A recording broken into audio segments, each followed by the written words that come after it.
చేస్తారు. వాళ్ళకి 2 కూతుళ్ళు. ఆ పాప డిగ్రీ చదువుతుంది. ఇన్స్టాగ్రామ్, ఫేస్బుక్లో అబ్బాయితో మాట్లాడుతూ ఆ అబ్బాయితో చాలా దూర ప్రదేశాలకు వెళ్ళిపోతుంది. ఆ విషయం మరి మా ఊళ్ళో కొద్దిమంది తెలిసిపోతుంది. ఆ మార్గంలో నుంచి వస్తారు వాళ్ళు. మేమైతే ఎవరికి చెప్పలేదు, దాచుకున్నాము.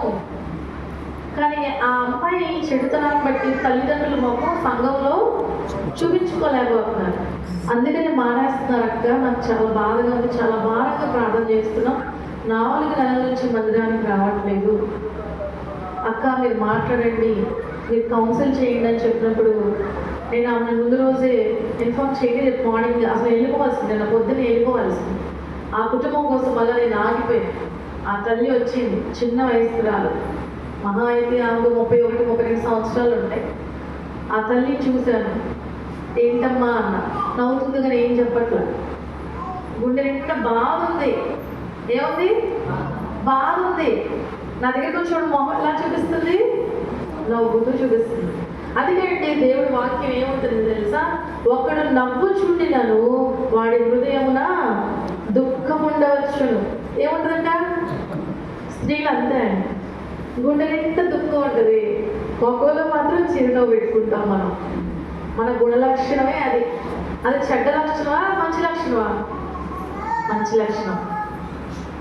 కుటుంబంలో ఏమున్నా లేకపోయినా భర్త వచ్చేసరికి చక్కగా స్నానం చేసి ఆ నైట్ తీసి పడేసి ఒక గ్లాస్ మంచి బిస్కెట్ నవ్వుతూ ఇస్తాం. ఆయనకి ఇవ్వాలి కూడా, అది ధర్మం. నువ్వు తాగుబోతుడు అయితే కావచ్చు, కొట్టేవాడు అయితే కావచ్చు, నువ్వు డబ్బులు వేస్ట్ చేస్తే కావచ్చు, ఇంకో ఆవిడ దగ్గరికి వెళ్ళినా కావచ్చు. ఈరోజు నా ఇంటికి వచ్చావు కాబట్టి నేను శుభ్రంగా ఉండి మంచి వస్త్రాలు వేసుకొని నీ గ్లాస్ మంచిగా ఇస్తాను. చికెన్ ఉండేవా అంటాడు, పప్పుచారు వేసాడు, పచ్చడి ఉంది, అదే ఉంది, తిరుగు.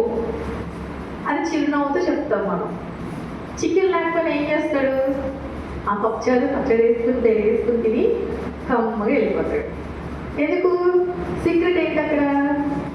మీరు చిరునవ్వుతో ఆయన పలకరించారు కాబట్టి. ఆయన చెడ్డవాడైనా మీరు ఆయన ఆశ్రయించుకోలేదు కాబట్టి. కొంచెం కోపం వస్తే మనం తిడతాం, తిట్టాలి కూడా. వాక్యమే ఉంది, తప్పు చేసిన వాడిని నువ్వు దండించవలేను, వాడిని నువ్వు దండించకపోతే పాతాళములకు పోవునేమో. నువ్వు ఎంతగా కొడతావంటే నీ బిడ్డని వాడు చావకుంటున్నంత వరకు నువ్వు కొట్టాలనే సామెతల గ్రంథం మనకి తెలియజేస్తాం. మన బిడ్డ తప్పు చేస్తే మనం ఏం చేయాలి? గద్దించాలి. మాట వినకపోతే వాడిని కొట్టాలి. ఆ కొట్టిన దెబ్బలకు మాట వినకపోతే చావకుంటున్నంత వరకు మనం దెబ్బ కొట్టాలి. కొందరు మాటలతోనే కొట్టేస్తారు. అందుకే దేవుడు అంటాడు, నీ నాలుక జీవన్మరణాల వశము. నీ నాలుక చాలా భయంకరమైన శక్తి కలిగింది. అందుకే నీ నాలుక జీవన్మరణాల వశము. చస్తావరా అన్నా అంటే రాదు.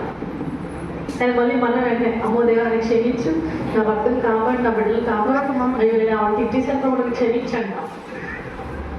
వాళ్ళు మరణం పోకుండా మళ్ళీ మనమే క్షమాపణ దేవుని దగ్గర అడిగినప్పుడు ఆ శాపం కొట్టివేయబడుతుంది. మనోడితోనే శపించాం, మనోడితోనే పశ్చాత్తాపడి దేవుని దగ్గర ఒప్పుకొని అది దేవా ప్లీజ్ క్షమించండి, ఆయన మళ్ళీ వాళ్ళని క్షమిస్తారు. దేవుడు మంచివాడు, ఆయన చెడ్డవాడు కాదు. ఆ సహోదరుడితో నేను మాట్లాడుతూ చెప్పాను, ఏమ్మా నువ్వు ఎందుకు మందిరానికి రావట్లేదు? ఏం మాట్లాడు, నువ్వు నోరు తెరిచి మాట్లాడు. ఏం మాట్లాడలా. గంట సేపు మా పాస్టర్ గారు కూర్చొని అన్నీ చెప్తా ఉన్నారు. నాకు రాత్రంతా చెప్పారు, మళ్ళీ అమ్మకు చెప్తున్నారు, వాళ్ళ పిల్లలు ఏం చేసిందంటే చెప్తున్నారు. నేను అన్నా, అమ్మ నువ్వేమన్నావు నీ కూతుర్ని? ఏమంటా అమ్మగారు బాధపడుతున్నా. నువ్వు బాధపడలా, నువ్వు ఇంకేదో అన్నావు అమ్మాయిని, నాకు అది చెప్పాలి. మా అమ్మాయితో నేను మాట్లాడలేదు. మరి దేవునితో మాట్లాడడం మానేస్తే నువ్వేం చేస్తావు? ఏం చేస్తావు? నేను ఆశీర్వచనాలు ఎవరంటే నువ్వేం చేస్తావు? నీ బిడ్డ తప్పు చేస్తే క్షమించాల్సిన బాధ్యత ఎవరిది? తల్లిదండ్రులుగా మనదే. మనమే తప్పులు చేయకుండా పెరిగిపోయామా? మన దేవుడు క్షమించలేదా? మనం తప్పులు చేయకుండా ఉన్నాం. మన అమ్మ నాన్న క్షమించారు మనల్ని. భర్తగా తప్పు చేస్తే మనం క్షమిస్తున్నాం, భార్యగా. బిడ్డలు తప్పు చేస్తే ఎవరు క్షమించాలి? తల్లిదండ్రులు క్షమించాలి. అందుకే పరలోక ప్రార్థన మీరు చేసేటప్పుడు ఏమో ప్రార్థన చేస్తారు? ప్రభువా నేను క్షమించుచు